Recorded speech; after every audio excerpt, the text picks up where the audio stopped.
기독교 교리사에 이어서 공부하는 성찬론의 역사에 대해서 여러분 교재를 펴시기 바랍니다.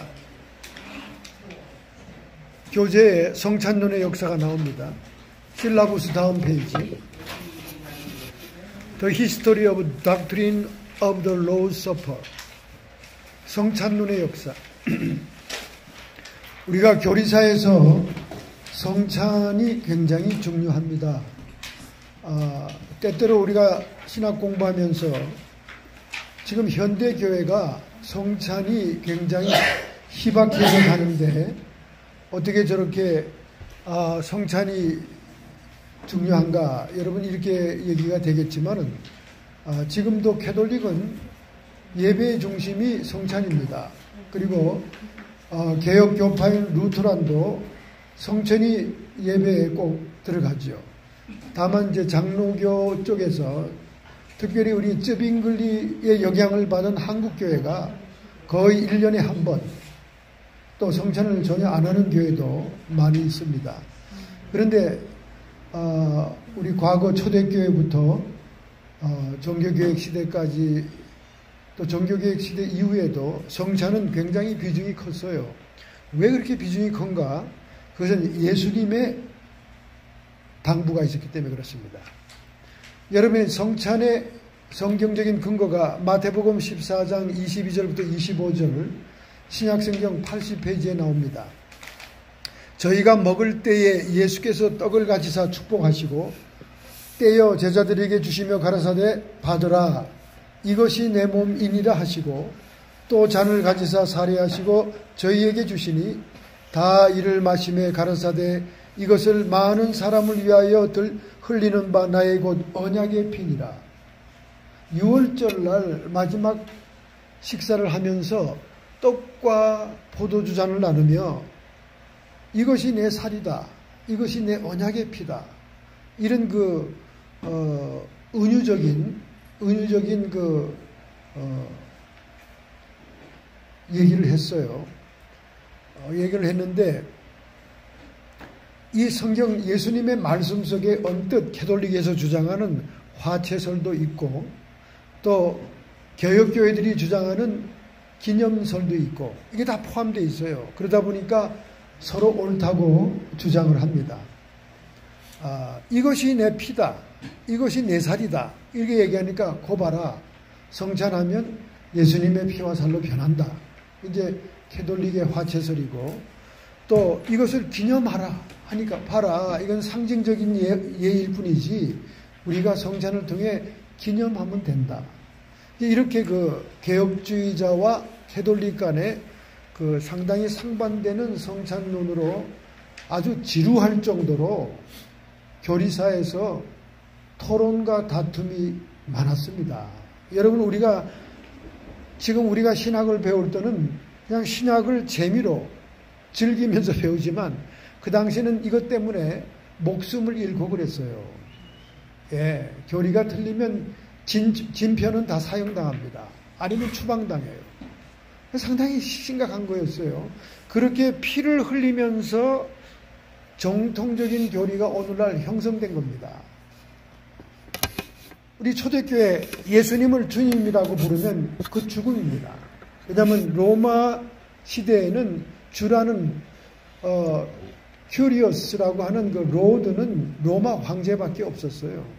그러니까 로마 황제를 반역하는 일이 예수님을 주라고 부르는 일이기 때문에 즉각 죽음에 놓이게 되는 겁니다.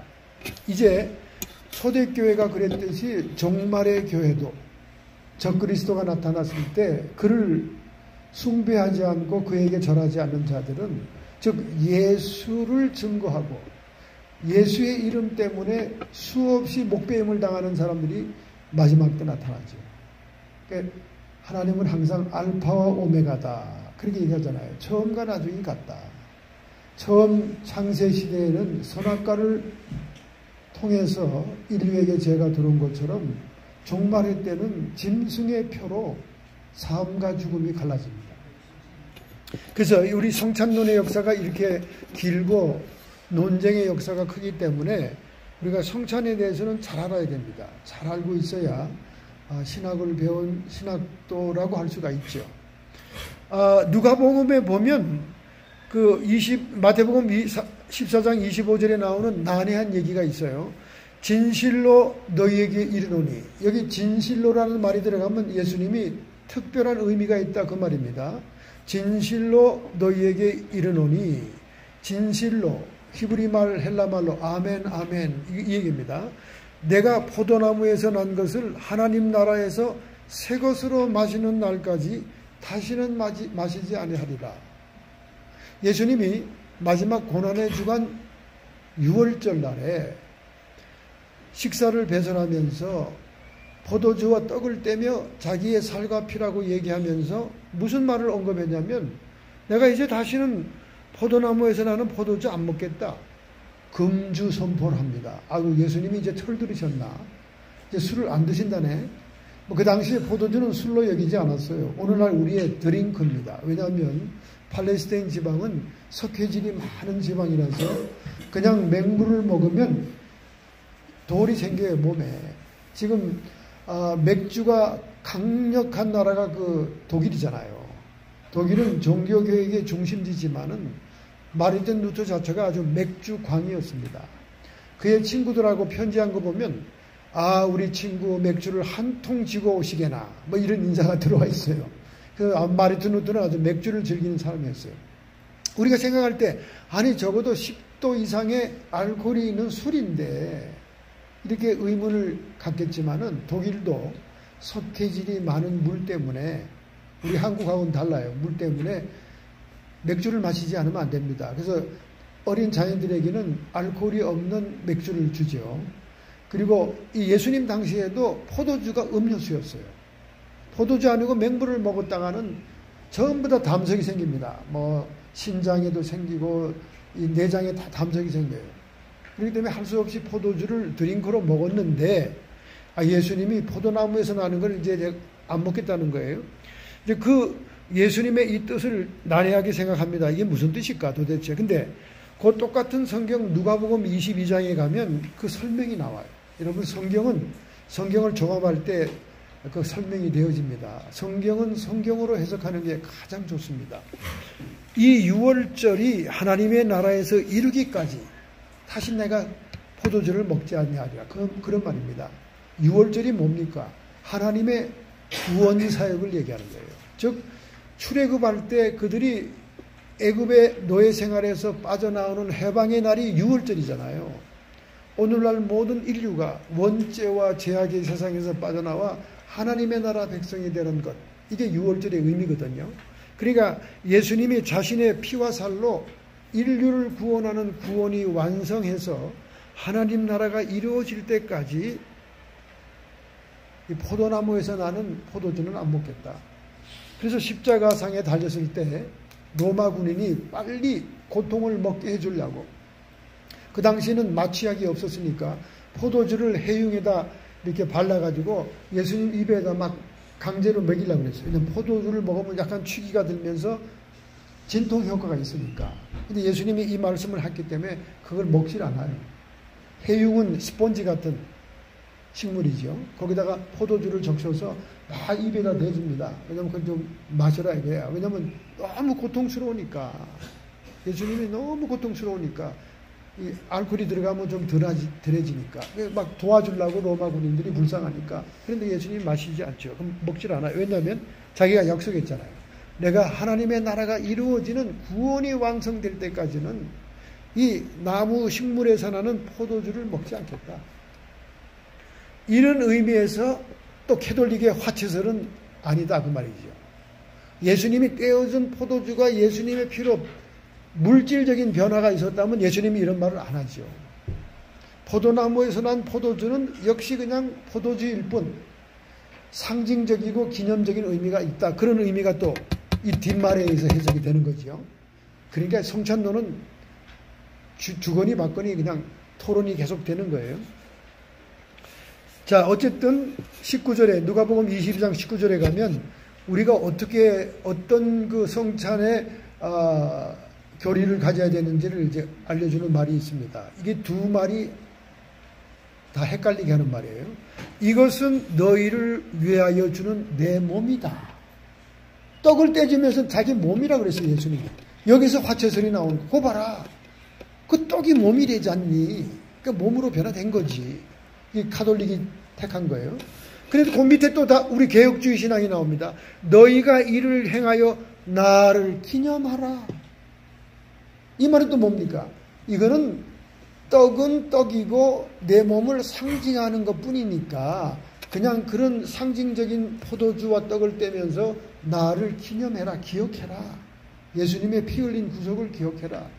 이러니 성찬론의 두 가지의 견해가 지금 인류의 역사 끝까지 서로 부딪히는 겁니다.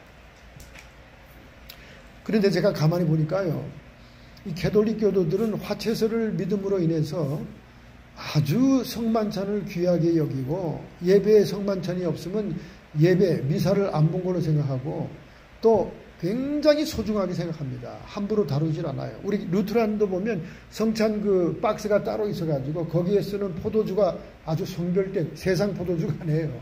특별히 수도원에서 지어 만든 포도주를 따로 구입해가지고 딱 진열해 놓고 또 떡도 성별되게 딱 케이스에 넣어가지고 보물처럼 이렇게 키로 다 잠가 놓습니다. 소중하게 여기죠. 그래서 저는 어릴 때부터 소중한 걸 알아가지고 꼭 아버지가 성찬 예식이 끝나면 남은 포도주와 떡을 저희 갖다 묻어라. 그러면 가서 좀 묻는 역할을 했거든, 제가요. 손도 안 대고. 근데 미국에 와서 제가 까무러친 것은 성찬 예식이 끝나자마자 집사들이 우르르 나오더니 저희들 먹겠습니다 하고 막 가져가는 거예요. 쫑파티 하겠다는 거지. 그래서 제가 기절을 하겠더라고요. 아, 이 미국 신자들은 정말 기초 바운더리 교육이 안 된 사람들이구나. 어떻게 하나님의 성별된 떡과 포도주 남은 것을 자기들이 쫑파티에 먹겠다고 가져가려고 우르르 뛰어나와서 서로 그걸 가져가려고 야단해요. 그래서 제가 막 호통을 친 거예요. 남은 건 다 땅에다 묻고 그렇게 성별되게 해야 됩니다. 그러니까 이 개신교도들이 망난이야.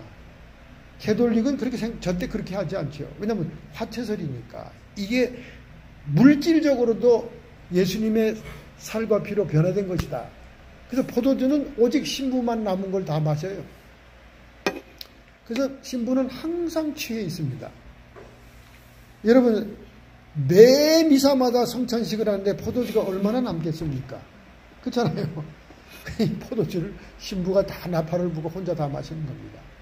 버릴 수도 없으니까, 예수님 피니까. 그러니까 항상 신부들은 취해가지고 해롱해롱한 소리를 합니다. 이것도 폐단이야. 이것도 폐단이야. 제가 보니까. 이것도 좋은 게 아니야. 그래서 뭐 신부들이 포도주만 가지고 취합니까? 위스키 뭐 그냥 하드 입고 가지고 맨날 취해서 코가 뻘겋잖아요. 그래서 가끔 제가 여기 집 뒤에 그 루트란 신학대에 가서 강의를 받으면 교수 가운데 코가 빨간 사람이 있어요. 주독이 올라가가지고. 그래서 학생들이 쑥덕거립니다. 아, 저 교수가 왜 이래? 아이고, 그 맨날 포도주 예배 끝나고 다 마셨으니 주독이 오는 거지. 그러니까 우리 이 성찬은요, 정말 우리가 주님을 사랑하는 마음으로 존중히 여기면서 그렇게 해야 됩니다. 함부로 다루는 물질은 아니에요. 그것이 화채설이든 그게 기념설이든. 기념설은 쯔빙글리의 성찬론입니다. 우리 마르틴 루터의 종교계에서는 공제설이죠. 화채설보다 약간 벗어난 공제설. 공제설이 뭡니까?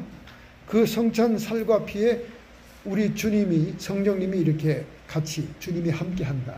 공제설이죠. 상당히 리저너블한 얘기죠. 그러면 켈빈은 뭐라 그랬습니까? 성령 임재설. 그것이 예수님의 피와 살로 변하는 건 아니지만은 그 성찬에 성령이 임재했다. 그래서 성찬을 먹는 자들이 병도 낫고 성찬을 먹는 자들이 믿음도 성장한다. 그 성령 임재설이죠. 칼빈은. 마르틴 루터는 공제설. 그 다음에 가장 레디칼한 성찬론을 주장한 것이 바로 쯔빙글리예요. 쯔빙글리는 기념설. 이건 단순히 상징이고 예수님이 기념하라 그랬지 않냐. 메모리알이다. 그래서 쯔빙글리의 견해가 우리 한국교회 장로교회에 많이 스며들어와 있기 때문에 한국교회 장로교회들이 그냥 1년에 부활절에 한 번 성찬식을 합니다. 근데 왜 그 부활절에 합니까?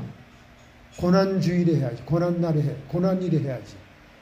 한번 1년에 한 번 하려면 예수님이 6월절 고난 직전에 만찬을 했으니까 고난일에다 성찬 예식을 해야지.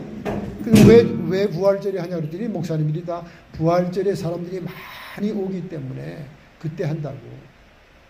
아무리 사람들이 많이 와도 그건 고난일에 해야죠. 고난일에. 금요일날, 성금요일날 해야죠. 그렇습니다. 그리고 또 이제 이 교인들이 대량 너무나 많잖아요. 그러니까 성찬을 완전히 아주 대량 생산된 규곡화된 접시에 조그만 컵에 된 포도주와 또 이 쟁반에 조금이 납작하게 풀빵처럼 된 동그란 거예요. 납작 입에 딱 넣으면 사르륵 녹아버리는 거. 그래서 이게 신부들이 다 혀에다 올려주잖아요. 이렇게 손에다 올려주든가. 루터란에서는 이렇게 손에다 올려주죠. 주로 두 손을 이렇게 대면 그래서 올려주면 그 손으로 이렇게 포도주를 찍어서 자기 혀에다 넣잖아요. 근데 이제 캐톨릭은 그냥 혀에다 딱 넣어주고 포도주는 안 먹고 포도주는 신부 혼자 먹고 이제 그렇게 하죠. 야속하죠. 그러니까 막 집사님들 주당파들이 어떻게 혼자만 다 처잡수실까 이러면서 궁정 이러면서 가는데 하여간 그렇습니다. 그러니까 저는 화채설을 우리 개혁주의 신앙인들이 지키지 않는다 하더라도 거기에 성령이 임재하기도 하고 또 주님이 공제하기도 하고 그것이 아무리 쭈빙글리파의 기념설이라 할지라도 성찬에 대해서는 우리가 존중해야 된다는 거예요.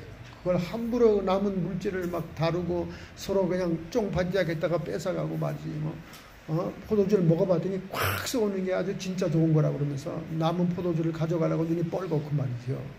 이거는 도대체 신실한 성도의 자세가 아니에요. 제가 미국에 목회하다가 충격받은 게 그겁니다. 제일 먼저 충격받은 게. 도대체 어떤 사람이 목회했기에 이렇게 성찬을 멸시하고 우습게 여기고 자기들 술 먹는 쫑파티에 술로 만들겠다고 저렇게들 예배 끝나자마자 뛰어나오는 거예요. 막 남자 집사들이 서로 가져가려고.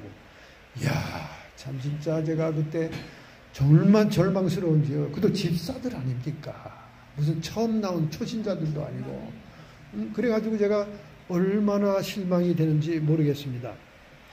자, 그런 의미에서 우리가 성찬론이 초대교회부터 어떻게 됐는가 하는 것을 우리가 한번 추적을 해봐야 되겠습니다. 처음에 성찬 예식을 초대교회인들이 카타콤베, 지하묘지나 이런 데서 성찬을 할 때는요, 찬양의 제사 형태로 드렸습니다. 그러니까 성찬을 나누면서 찬송을 부른 거예요. 이것도 너무 멋있죠? 예? 지금 우리 캐톨릭이나 현대 개신교에서는 성찬식을 할 때 개인들이 이렇게 그것을 공급받을 때 성가대나 음악 반주만 있었지 성찬을 먹고 마시는 사람들이 막 처음부터 끝까지 찬양하는 건 아니잖아요. 그죠? 근데 초대교회는 찬양의 제사로 성찬을 했다는 거예요. 그것이 누구의 영향이냐면 로마의 클레멘트. 초대교회 교부지요. 클레멘트는 유명한 신학자입니다.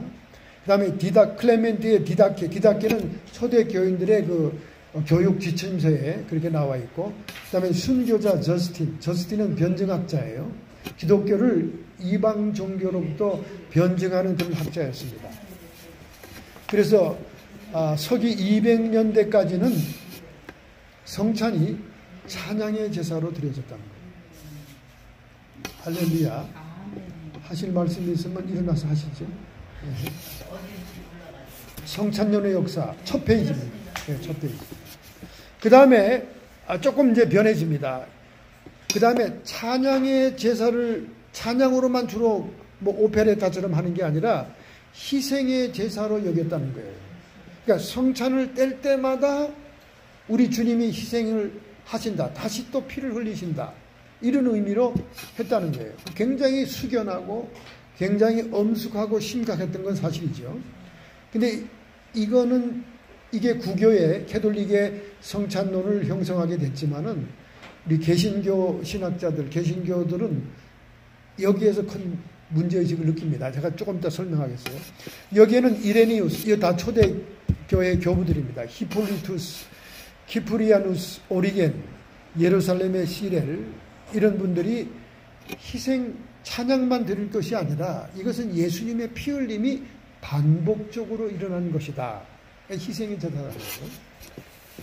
여기에서 이제 화채설이 나오게 되는 거지요. 주님이 그 성찬을 드릴 때마다 반복적으로 피 흘림이 이루어져 나간다. 그러면 거기에서 이제 화채설이 나올 수 있는 거죠. 그 다음에 그렇게 쭉 교회가 이제 그 성찬론으로 지탱해 오다가 1100년대에 와가지고 피터 롬바르드, 우리 지난 학기에 배웠어요. 롬바르드의 그 견해에 대해서. 그 다음에 토마스 아퀴나스는 중세 캐톨릭의 신학을 완전히 형성한 캐톨릭에서 가장 위대한 신학자로 여기고 있습니다. 이분은 신학대전 3권을 씀으로써 캐톨릭의 신학을 정립한 분이에요.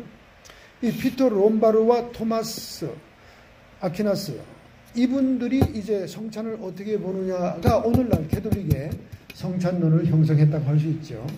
희생적인 찬양의 제사와 동시에 공로의 제사다. 그러니까 예수님의 피 흘리심이 계속 연속적으로 일어난다는 더 강력한 주장을 하게 됩니다. 여기에서 토마스 아퀴나스의 화채설 주장이 이제 다음 페이지에 나오게 되죠. 그래서 이제 캐톨릭은 성찬은 살과 피로 완벽하게 물질적으로도 머트리알이 그냥 완전히 변화되는 것이다. 주님의 진짜 살과 피다. 이렇게 아주 미신적으로 변화되게 되죠. 자, 밑에 박스에는 말을 한번 읽고 설명하겠습니다.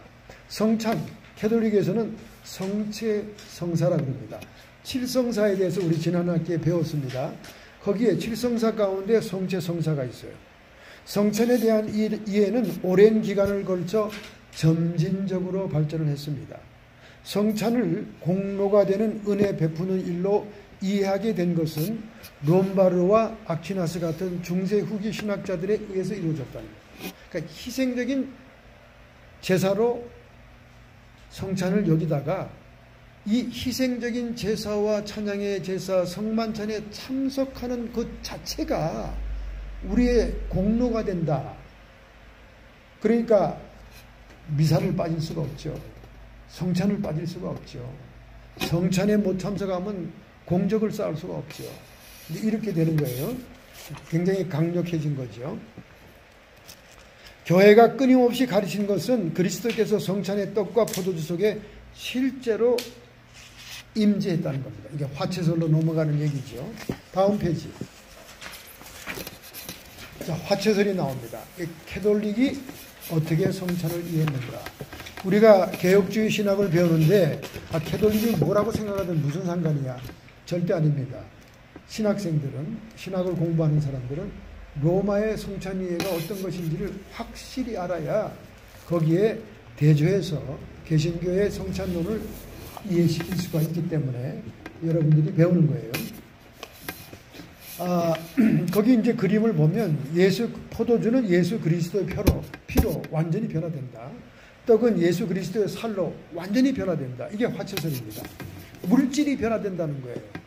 얼마나 지금처럼 유전인자나 물질을 검사하는 과학이 발달되어 있다면 실제로 그걸 조사할 거예요. 그죠?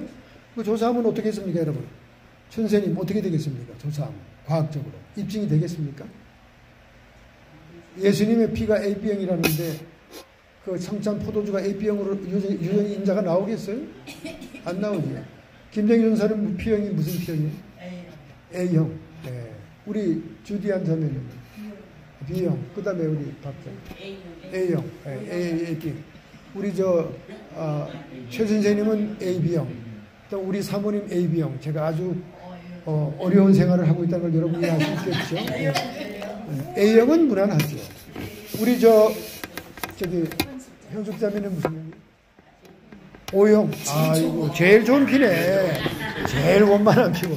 예, 바로 O형이면 아주 목사로서는 또 앞으로 사역자로서는 훌륭한 피입니다. 예. 이 AB형은 한번 마음에 안 드는 사람은 영원히 마음에 안 들어요. 안 볼 사람은 아예 안 봅니다. 예, 이거는 이제 이거는 참 사역자로서는 힘든 P형이죠. 왜냐하면 P 자체가 그러니까. 근데 예수님 P형이 AB형이라니까 제가 이제 할 말이 없어져서 이제 집에서 깍듯이 모시죠. 예, 깍듯이 모십니다. 그래서 식사만 딱 끝나면 제가 그냥 정신 차리고 가서 설거지를 쫙 해놓고 막 이렇게 예수님 P를 모시고 사니까 정신없이 살고 있죠. 예전에는 AB형은 싸움깍이다. 제가 이렇게 했거든요. 한국에서 그 동사무소에 가면 아주 골치 아픈 사람들 많아요. 그죠? 막 동사무소에 와서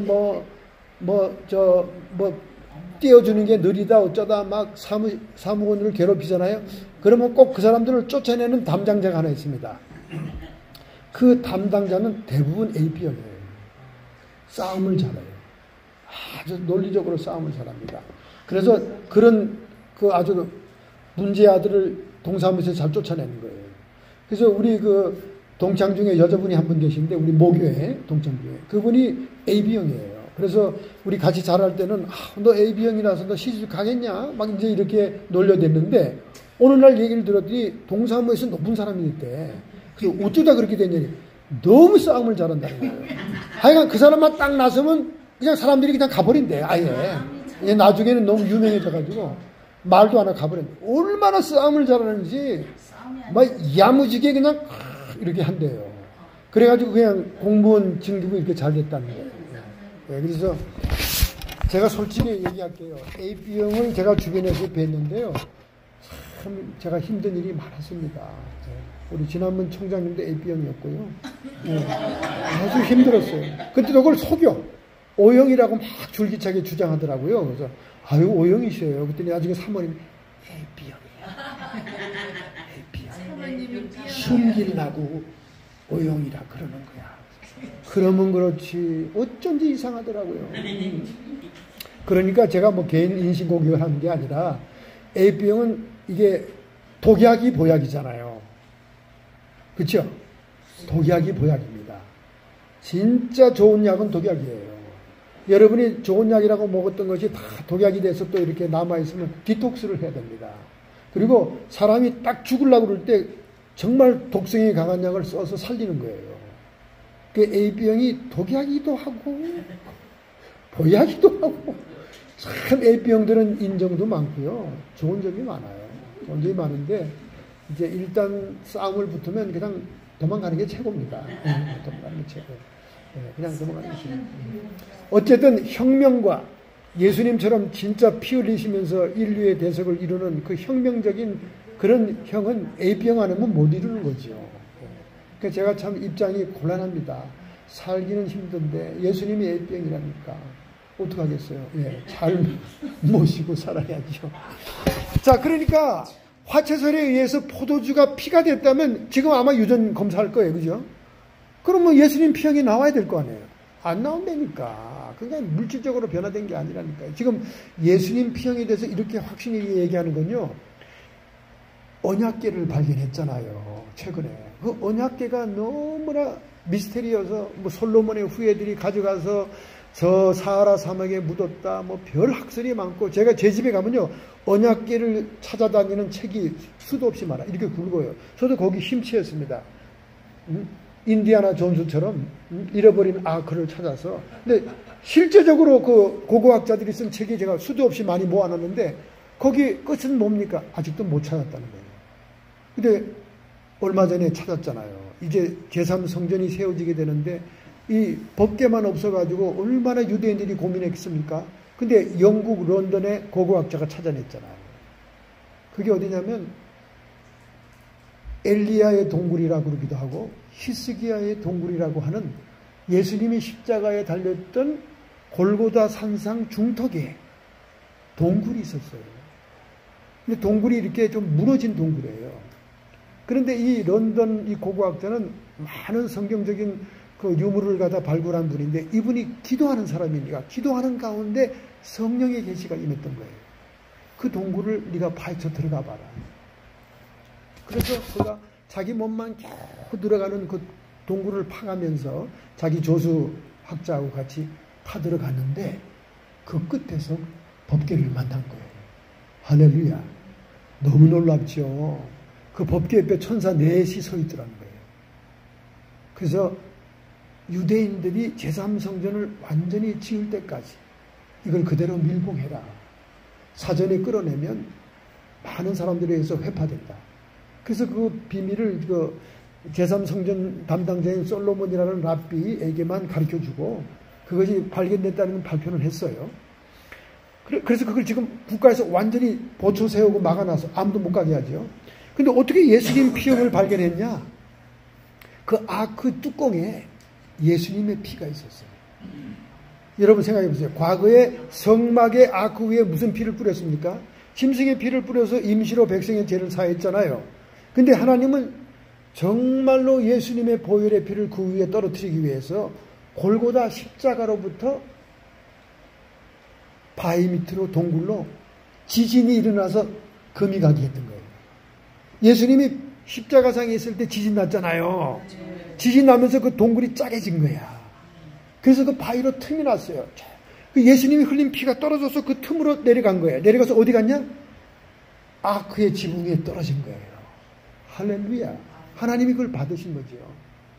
영원히 단번에 사하시는 예수님의 피의 제사를. 그래서 이 런던의 그 고고학자, 제가 이름을 잊어버렸는데, 그분이 그 피를 채취합니다. 채취해서 그 예루살렘 텔아비브의 국립과학연구소에 DNA 조사를 맡긴 거예요. DNA.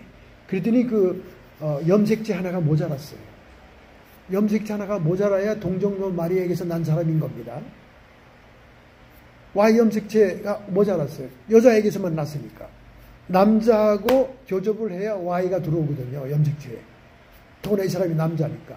그게 없었어요. 그러니까 동정녀 마리아에게 탄생된 것도 증명이 됐고 그 피의 혈흔을 가지고 그들이 조사해 보니까 AB형이라는 게 확정이 된 거예요. 그리고 튜린의 성의에 묻었던 그 튜린의 성의 알죠?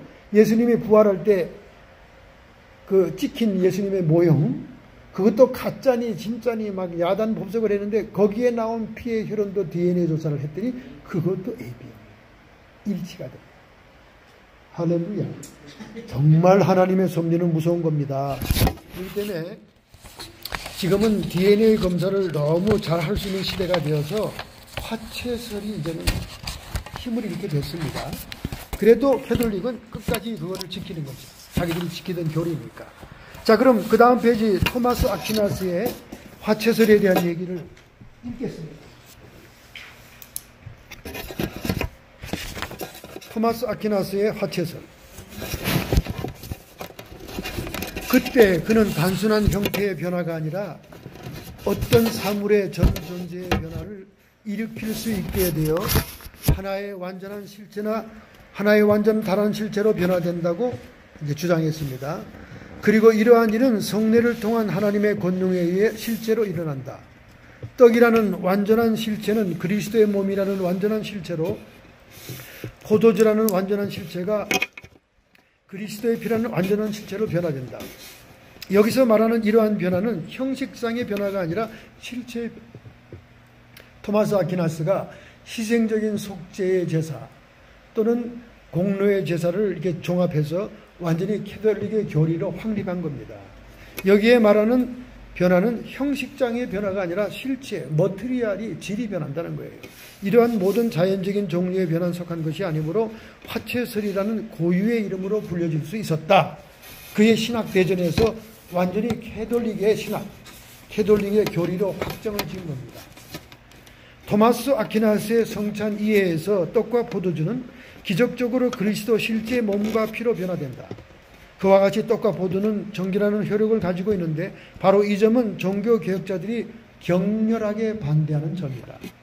종교개혁자들이 반대한 이유는 그러한 주장이 자신들의 주장에 즉각적인 은혜의 주입이라는 사상과 모순되기 때문이다. 캐톨릭에서는 화채설을 주장하면서 우리 인간이 믿음과 의가 변화되는 것이 점진적으로 변화되고 점진적으로 성찬에 참여하는 횟수가 많아지면 많아질수록 공로가 되어서 그 공로로 하나님의 은혜를 받게 된다는 거예요. 근데 캐톨릭, 이 개신교 우리 종교 개혁자들은 이걸 반대하죠. 우리는 하나님의 은혜로 우리가 주님을 믿는 순간적으로 하나님의 생명과 하나님의 은혜와 의가 칭의가 주입된다는 그 믿음으로 말미암은 이신득이의 교리를 주장하기 때문에 반대가 된 거죠. 그래서 점진적인 은혜다, 공로에 대한 은혜다 하는 것을 반대하기 위해서 종교개혁자들은 성찬의 기능적인 이해에 대해서 공격을 했다. 그 다음 페이지입니다. 그러면 토마스 아퀴나스와 종교개혁자들의 칭의론이 어떻게 다른가? 그것을 얘기하는 거예요. 토마스 아퀴나스는 죄론에 대한 이해가 달랐죠.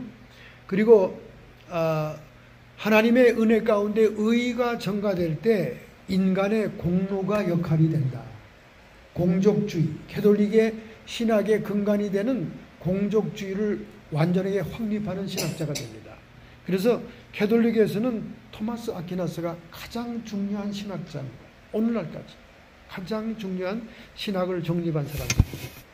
우리 개혁주의 신학에서는 4세기의 교부인 성 어거스틴에서부터 마르틴 루터, 존 칼빈, 그리고 근세에 와서는 영국 런던의 존 웨슬레에 이렇게 종교개혁에 이르기까지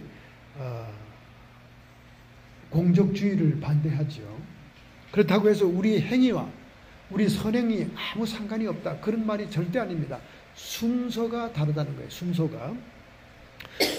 종교개혁자들은 그 의의 전가가 우리의 믿음에 의해서 순식간에 칭의를 받고 난 다음 성령이 우리에게 오고 난 다음 성령과 더불어 행하는 그 행함을 하나님이 인정하고 승인해 준다는 거예요. 그러니까 순서가 다를 뿐이에요.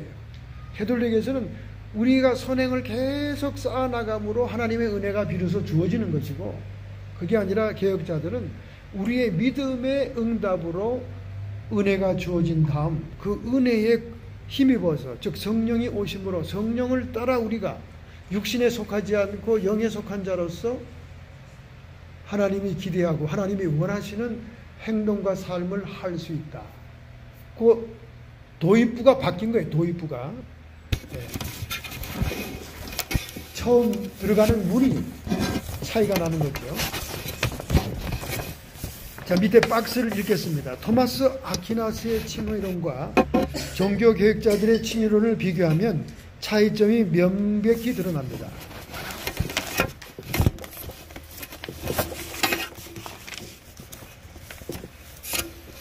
전자는 구원의 은총을 선행이라는 공로, 하나님의 은혜가 일으키는 공로를 통해 성도들에게 점진적으로 이루어지는 것으로 이해합니다. 그래서 성찬식에 참여하고 미사에 참여하는 횟수가 많아지면 많아질수록 공로를 쌓게 된다, 그 말이죠. 종교개혁자들은 구원의 은혜를 성례와는 분리시킵니다. 성례는 기념설이기도 하고 공제설이기도 하고 성령 임재설이기도 하기 때문에 그 성례에 의해서 우리의 구원인과 뭐 이런 것이 좌우되는 게 아니라는 거죠. 성례는 의롭다고 인정하는 은혜가 아니라 우리를 성화시키고 거룩한 삶으로 살게 하는 은혜의 수단으로 본 겁니다. 의롭다고 인정하시는 은혜는 구원받을 때 완전히 주어지는 것이라고 보기 때문에 결코 증가되는 것이 아니다. 그렇게 얘기하고 있어요. 종교개혁자들은. 의롭다고 인정하시는 은혜는 전가되는 것으로 그것은 하나님의 은혜로 주어지는 것이다. 이거 정말 우리가 잘 이해하고 내 신앙으로 삼기 위해서는 여러분 이 말을 계속 리피트해 들어야 됩니다. 결국 처음 스타팅 포인트가 다른 것뿐이에요. 캐톨릭하고는. 처음 스타팅 포인트. 우리 교역자들은 하나님의 은혜로 주입된 의가 우리의 삶을 주도해 나가면서 우리가 선행도 하고 선악간에 하나님의 심판대 앞에서 칭찬받고 하는 것입니다. 그런데 캐톨릭은 먼저 선행을 쌓아야 그 선행에 의한 하나님의 은혜 주입과 구원이 이루어진다. 그 순서가 다른 것뿐이에요. 그런데 우리가 이제 쭉 이제 성경을 연구하고 신학을 연구하다 보면 캐톨릭보다는 우리 종교개혁자들의 견해가 확실히 맞습니다. 왜냐하면 우리는 원죄를 가지고 육신의 속성을 가지고 태어났기 때문에 우리 스스로는 처음부터 뭐를 잘할 수가 없어요. 우리 하나님 생명, 예수님이 생명이 들어오고 난 다음부터 우리는 성령과 더불어 사는 삶으로 하나님이 요구하시는 의로운 행실과 거룩한 삶을 살아갈 수 있는 거예요. 할렐루야. 그런 삶과 그런 행위를 하나님은 기다리시는 거예요. 전혀 뭐 우리가 선행을 할 필요가 없다. 전혀 행위와는 그건 아닙니다. 그건 절대 아니에요. 우리의 구원을 완성하는 데는, 컴플리트 하는 데는 성령과 더불어 사는 삶, 그로 인한 사랑과 선행의 삶이 반드시 동반해야 됩니다. 예수의 생명이 우리 안에 들어왔는데 어떻게 옛날 죄악된 삶과 똑같을 수 있습니까? 예수의 생명이 우리 안에 들어왔는데 어떻게 우리가 동정할 자를 동정하고 구제할 자를 구제하지 않고 긍휼히 여기는 마음이 없습니까? 안 되거든요. 여전히 옛날처럼 미워할 자를 미워하고 증오하고 악독이 떠나지 않고 시기와 질투가 떠나지 않고 물질에 집착하는 것이 떠나지 않고 자기 욕심을 따라 사는 것이 떠나지 않는다는 것은 하나님의 생명이 우리에게 들어오지 않은 증거예요. 그러니까 참 기독교인과 거짓 기독교인은 확실히 구분이 되는 겁니다. 성령으로 말미암지 않는 자는 하나님의 아들이 아니라는 것입니다. 할렐루야. 그 스타팅 포인트가 다른 거죠. 개혁주의자와 카톨릭이. 카톨릭은 인간의 선행과 공로가 먼저 일어나야 그런 은혜를 우리가 받을 수 있다 그러는 건데, 종교개혁자들은 인간 스스로가 그런 행위를 할 수가 없다는 거예요. 죄악성이 우리를 장악하고 있기 때문에. 그리고 우리의 그 바로왕처럼 우리의 영들을 사로잡고 있는 마귀의 세력이 있기 때문에 그렇다는 거죠. 그래서 종교개혁자가 인용한 로마서 1장 17절, 복음에는 하나님의 의가 나타나서 믿음으로 믿음에 이르게 하나니 기록된 바 오직 의인은 믿음으로 말미암아 삶과 같으리라. 요거는 로마의 사도 바울의 독자적인 글이 아닙니다. 이거는 그가 구약성경 하박국 2장 4절을 인용한 거예요.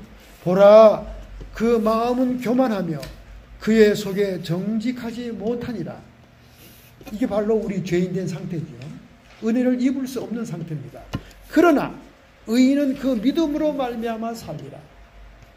예수 그리스도의 구속의 피와 예수님이 우리의 구원자인 것을 믿을 때 그 생명이 우리에게 전달됨으로 해서 우리가 비로소 그 생명으로 성령과 더불어 새로운 삶을 살아갈 수 있다는 겁니다.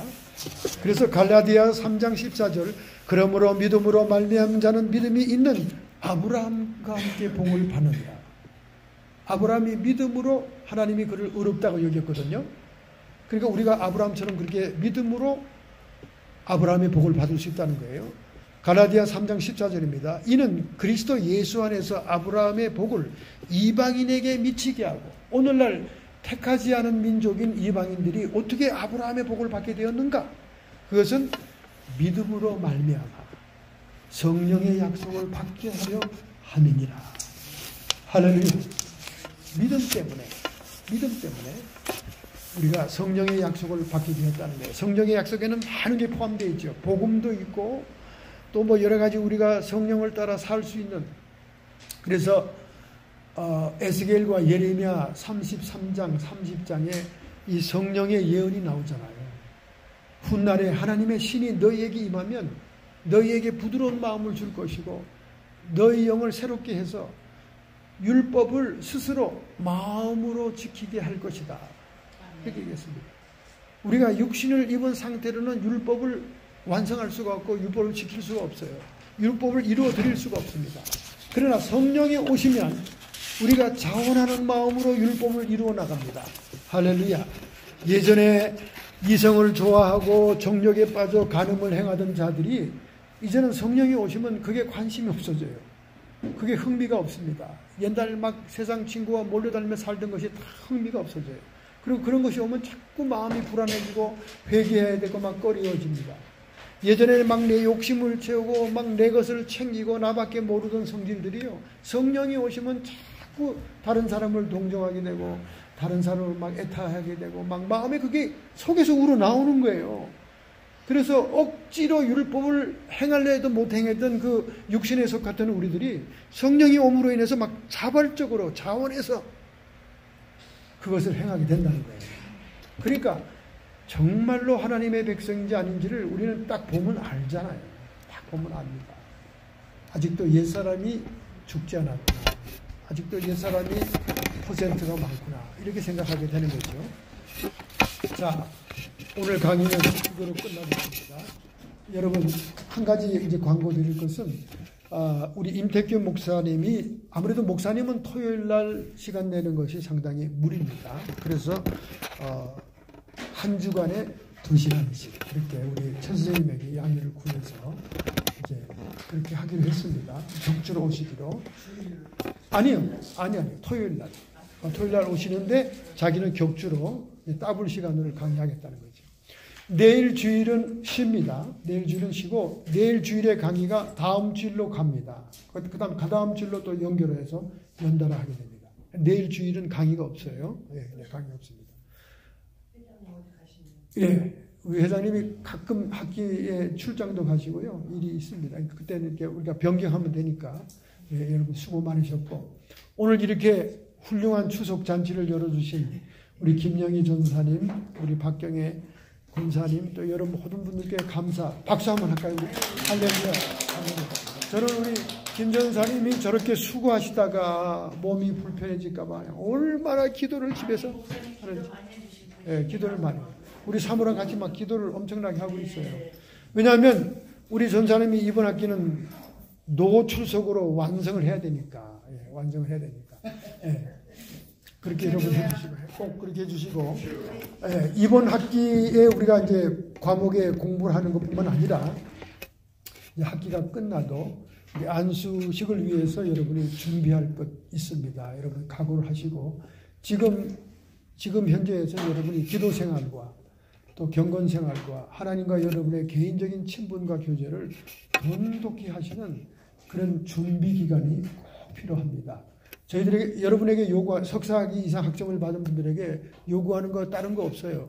이제 목사 안수 청원서 페퍼 한 장 간단합니다. 한 장에다가 그다음에 여러분이 이제 3장 이하로 여러분의 중생의 분명한 체험에 대한 간증과 그리고 신앙생활의 과정과 그다음에 앞으로 사명을 위해서 하나님의 콜링이 어떤 것이 있는가 여러분의 그 개인적인 체험 간증이 필요하고요.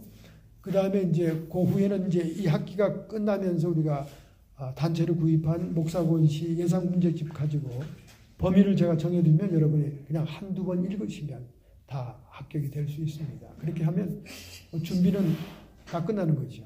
네, 할렐루야.